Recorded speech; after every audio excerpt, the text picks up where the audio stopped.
guys. Alright, we're back. Dan's review time in the car continues. Okay, so you guys, the last few days you did... I love we're doing this again. Okay, so last few days you guys did Pec minor, Pec major, Teres major. What else do you do? Teres major, Serratus, right? The best one, awkward. And I think that's it. Yeah.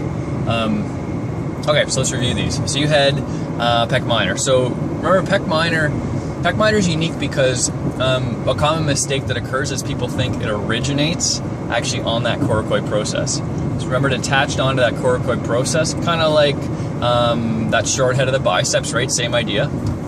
Okay, gonna look straight here. I won't look at you, I swear.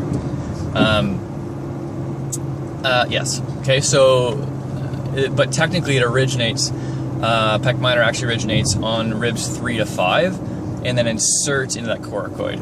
So again, it's the same idea as we had with some other muscles, that oftentimes they originate on that axial skeleton and then move distally to its insertion on the appendicular. Okay, so that's kind of the idea there.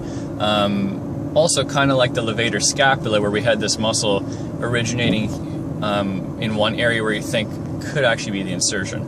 Again, what's the more moving bone? In this case, it's the coracoid. See? Okay, so the coracoid process will be the insertion site, and then this muscle is really going to. Okay, see if I can do it. Can you see? Okay, you're gonna protract the scapula. Okay, attractive look. Okay, so it's gonna protract. You're gonna pull those shoulders forward. Okay. For this one, you guys would have. Oh my, lined up here. Okay, there you go. Wow, this is so hard. Okay, don't die, Dan. Okay. So, yeah, so you guys would have been in supine, on the table, and oh, it's hot in here. Wow, I closed the window so it's not like a windstorm to hear here, but wow. Okay, can you still hear that air conditioning's rolling? All right, this is so informal. Wow, that's okay. That's fun. So you guys are in supine. Oh, light. Okay, I'll look. And then you had your hand, therapist had their hand on the person's shoulder, and then the person's going to try to push their shoulder superiorly and protract, right? So pull their shoulder off the table, basically, or push their shoulder off the table. Okay, so that motion will activate that pectoralis minor muscle, and you'll feel that push into your hand. Okay. Trail-wise, I'm not going to go through all the trails in here like I did in the last few. Same thing, I'll just kind of go through them here. So what else? Then Pec major. Pec major is unique, remember, in the sense that it's coming from a lot of different origin sites, right? Which sucks for you guys. But it's coming from, remember, that clavicle, kind of that medial aspect of the clavicle, okay, as well as the anterior sternum and the superior 6 costal cartilages, okay? Moving laterally and inserting into the lateral lip of the intertubicular groove. So really that lateral side, just on the lateral lip, again, I think of the half pipe example of our intertubicular groove being like a half pipe. It's on that lateral side, so attaching onto that lateral lip of the intertubicular groove. So crossing over top of, which muscle? Ooh. Right, crossing over top of the latissimus dorsi, which is in the floor, right? And then technically over top of also the biceps long head, right, which is going to go through that groove. Okay, which ligament holds the biceps down? We'll mix it up. Okay, so the transverse humeral ligament will be going over top of the bicipital groove, holding that biceps tendon down, right? Good. What else?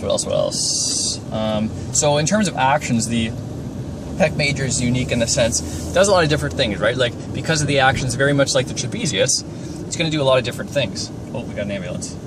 Okay, it's not me yet. So it's going to have a lot of different angles. If it's coming more from that clavicular head, more of the superior side, it's really going to do more of a, adduction, that horizontal adduction motion, which is what you guys did for the conformations, right? Or the conformation. You guys were on the table in supine, and then your arm was in that, you had the body's arm kind of in that, you know, the elbow was bent to 90, and it was flexed to 90, right? So his elbow was really pointing to the ceiling. And then in that position, you guys had the, you resisted that adduction motion, right? So that was your pec major conformation. That was really confirming more of that clavicular head in reality, okay? The sternal head, more of the lower portion. If you see the gym bros with like the huge pecs, right? So a lot of that muscle mass you're seeing is really more of the sternal head, that lower section. Okay, and that lower section is going to move superiorly and laterally, and that motion is tested more, or you see it more when you're in action in the gym, more like a dip motion. If you've seen where you're standing up on the bars and then you dip down, that dipping motion, it's hard to picture it from what I just said there, but it activates more when it's pulling your humerus from that bent dip position. So that would be an activity or an exercise that would activate that. What else? Okay, we did. I love like how random this is. It's just so great. Okay. What else did you do? You did that. Oh, Teres major. Okay, so then we had, so when we think back to the lats, what are we looking, like 6 minutes? What is ADD here? Okay, 6 minutes. So lats. So we had the lats, right, which was your swimming muscle, as I described before. Okay, so we have a muscle called the lats little helper, okay, which is also would like be referred to technically as the Teres major, okay, but it's called lats little helper because it literally sits right beside our latissimus dorsi.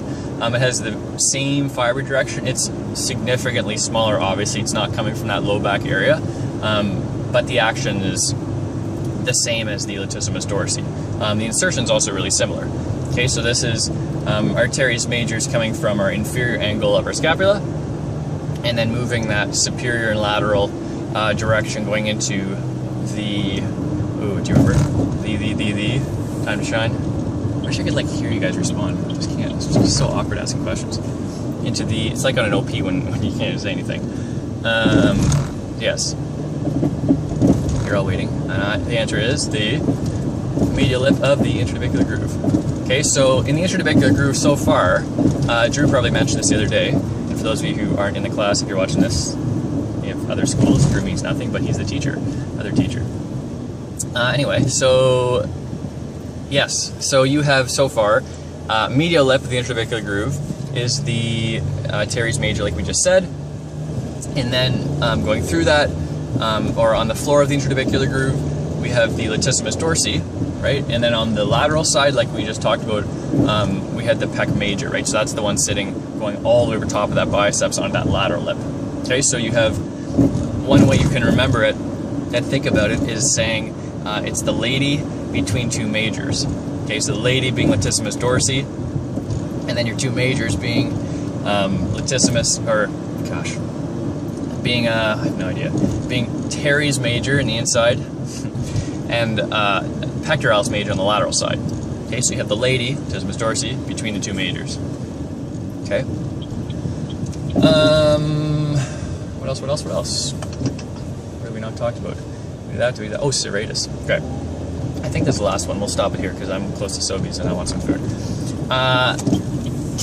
So, we had lastly Serratus anterior. Okay, so this one is a bit of an odd muscle in terms of where it's coming from. Again, in terms of the O's and I's, this one's something that people often get confused just in terms of where it's originating and inserting. It's just kind of weird.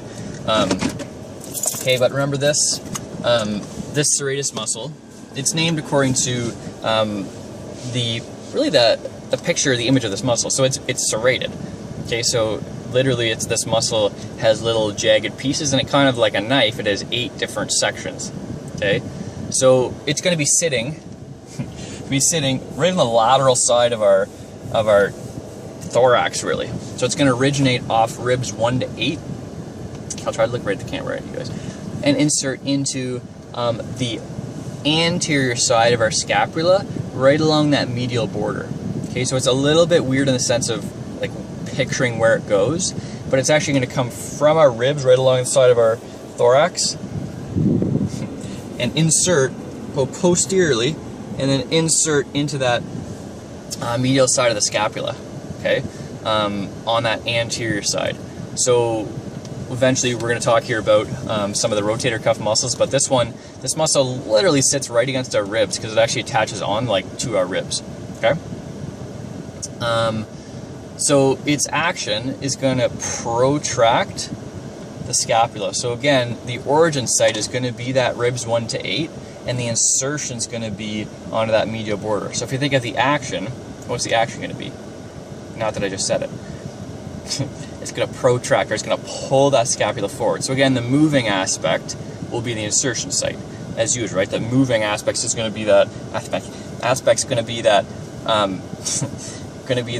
scapula.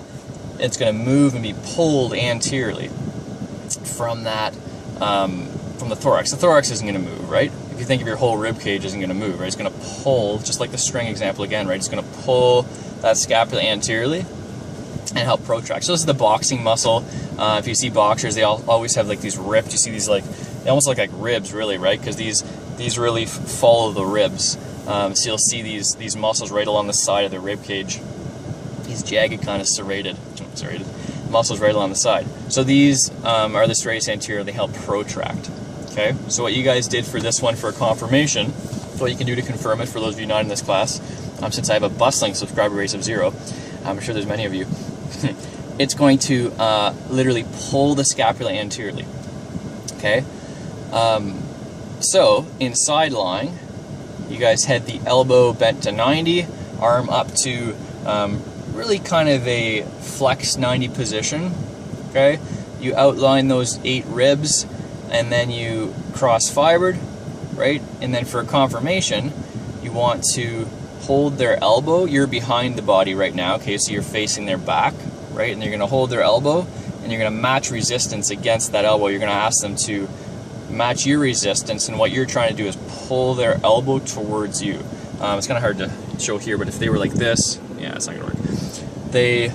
You're matching their resistance, and they're trying to push their elbow almost like forward in front of them, and you're trying to resist that. Okay, so they're trying to push forward, and that's going to activate that serratus. I think that's it. Cool. All right, fun. All right, see you guys.